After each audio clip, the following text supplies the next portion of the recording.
in these beautiful days, man. You know what I'm saying? Not originally, man. You know, growing up, I was a fisherman, man. You know what I'm saying? Even till this day, by nature, you know, naturally, I'm still a fisherman, man. I still love fishing, man. You know, I still love going fishing and stuff. That's why I'm always out here by the lake. You know, I'm just always out here by the lake reminiscing about when me and my dad used to go fishing when I was a kid. You know what I'm saying? Me and my dad, we used to go fishing when I was a kid.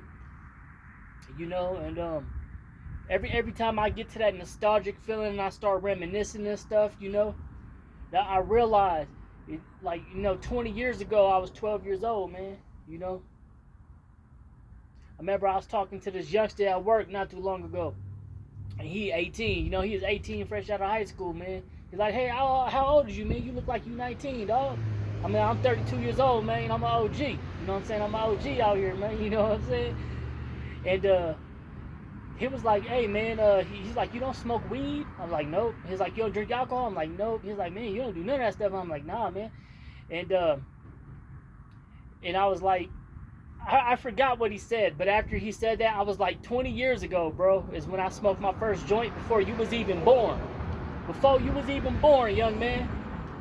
20 years ago, man, is when I smoked my first joint. Like, I don't know. I don't know what grade I was when I was 11, 12 years old. It was somewhere around there, man.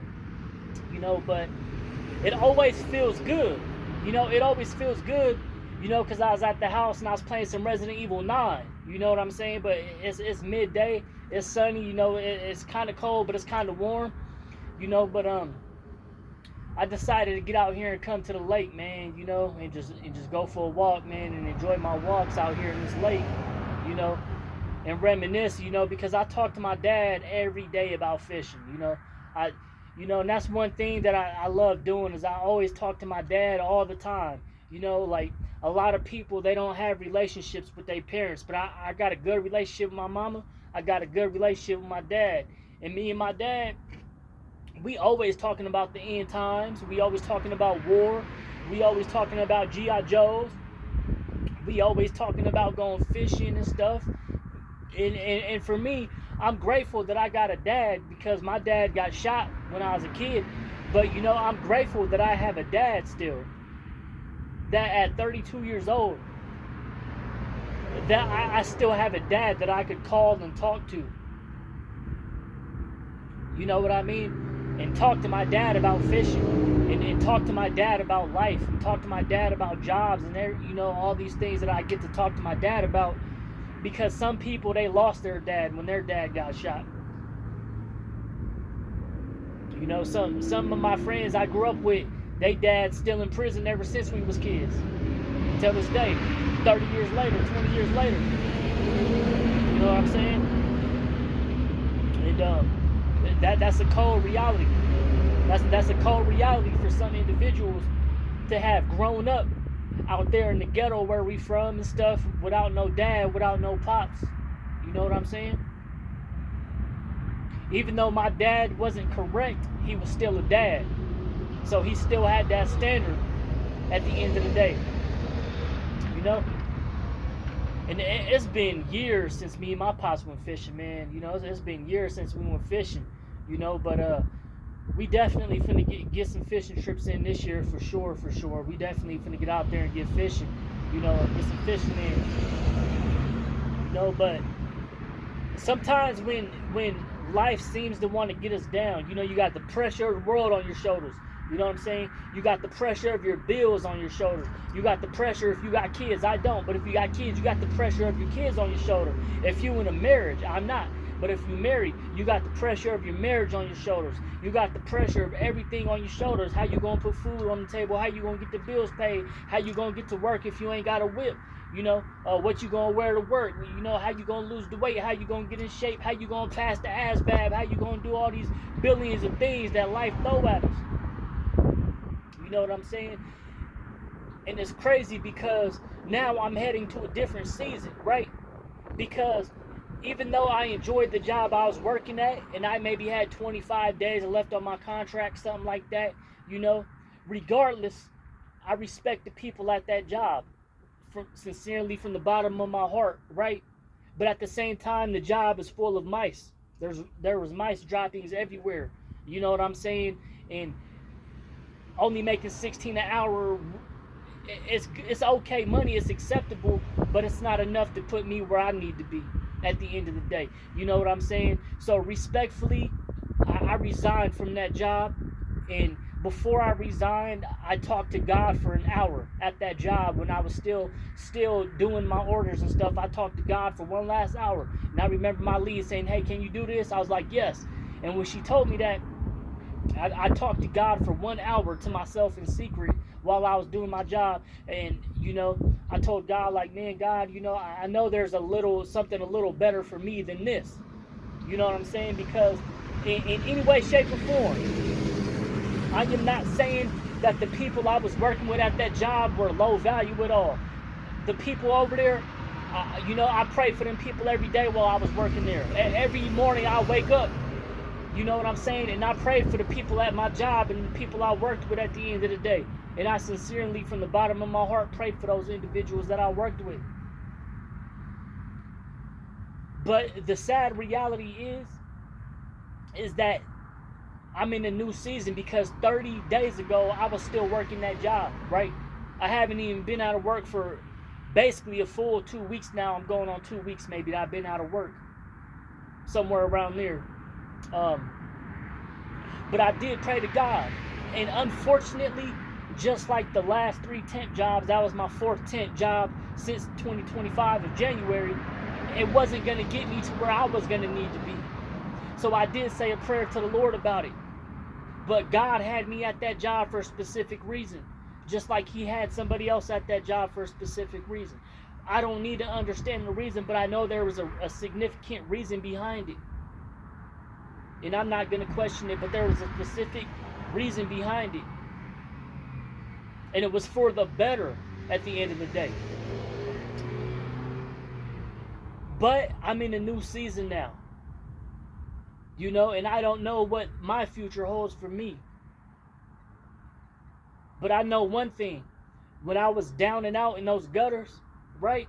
When I was down and out, homeless, 45 days ago, bro, I was homeless, bro. I was homeless 45 days ago. I really was. 45 days ago, I was homeless, G. And I was sleeping in cars.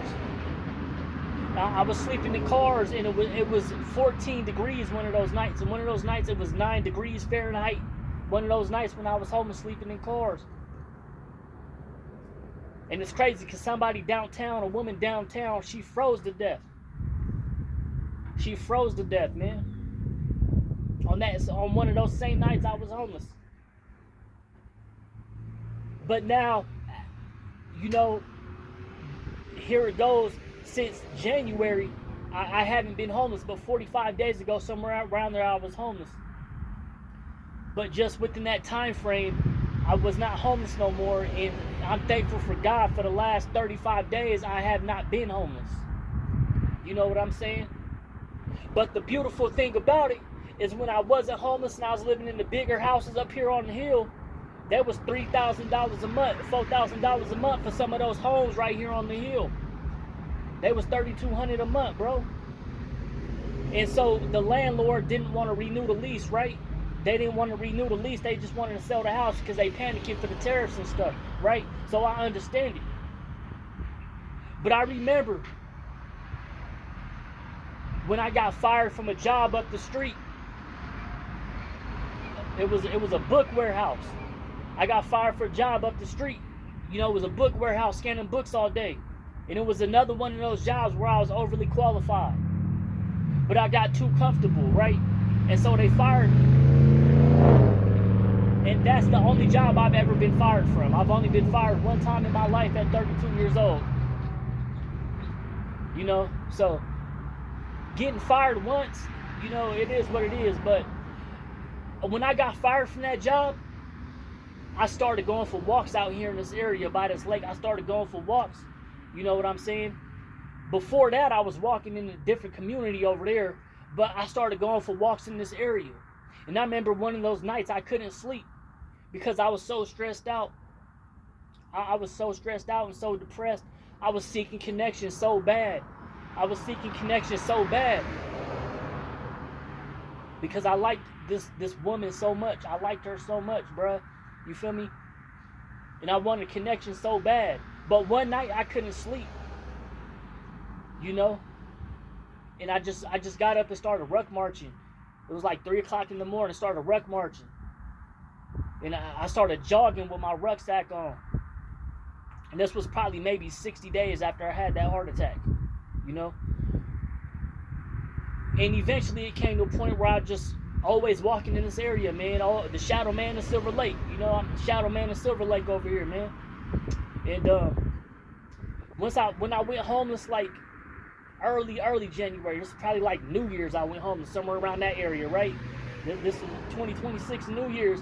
The landlord didn't want to renew the lease. And for some reason, even though I felt like that pierce in my heart, right? Where I felt like, oh, bro, I'm not going to be in this area no more. You feel me? I'm not going to be in this area no more, bro. But for some reason, I had some type of faith. I had some type of faith in my heart.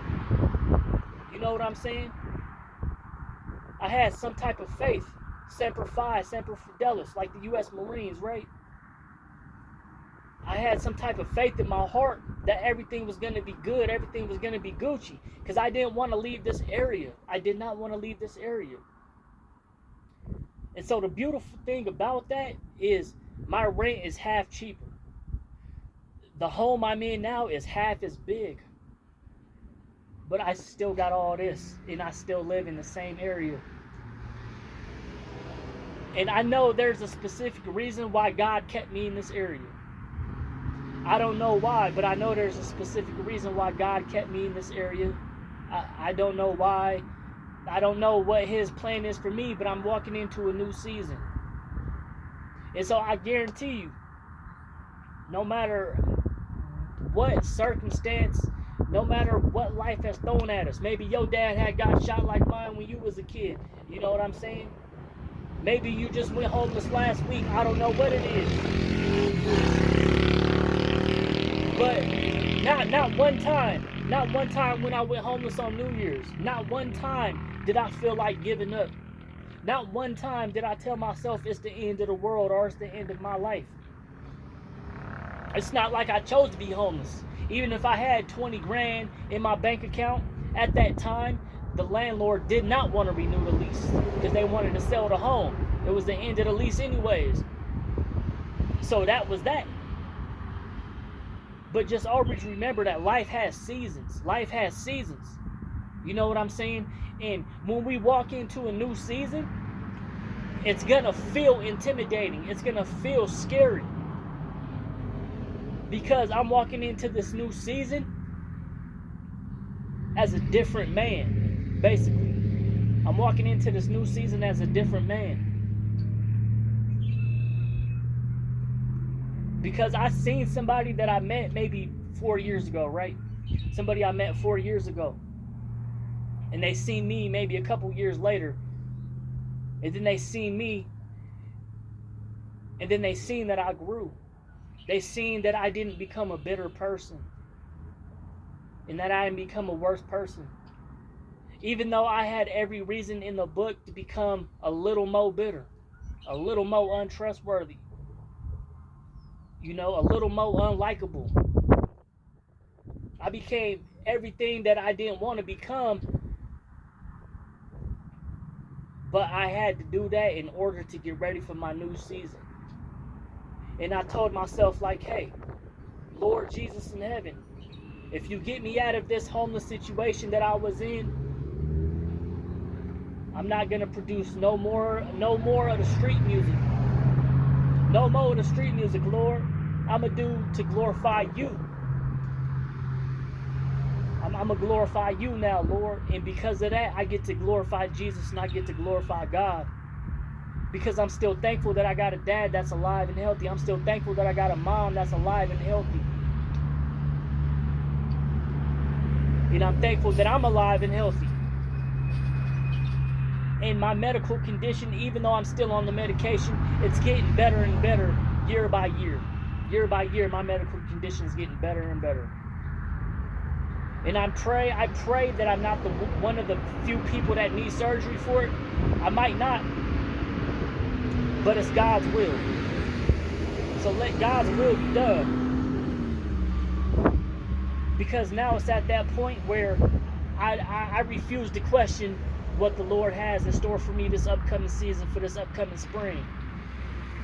So realistically, we are walking into a new season because spring is here now. It's beautiful weather. It ain't snowing no more.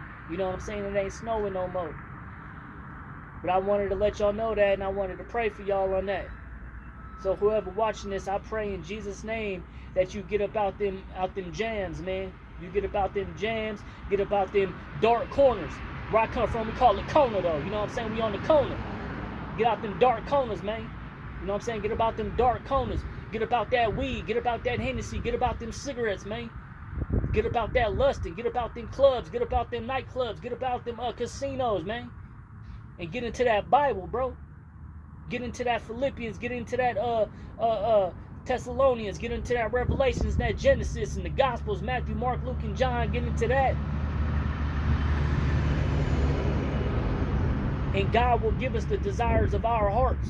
He will give us the desires of our hearts. And so, you don't know what the next season holds, but you're alive today. And that's all that really matters. You're alive today. Remember, y'all, stay healthy, stay fit. No sodas, no fast food. We gone. God bless.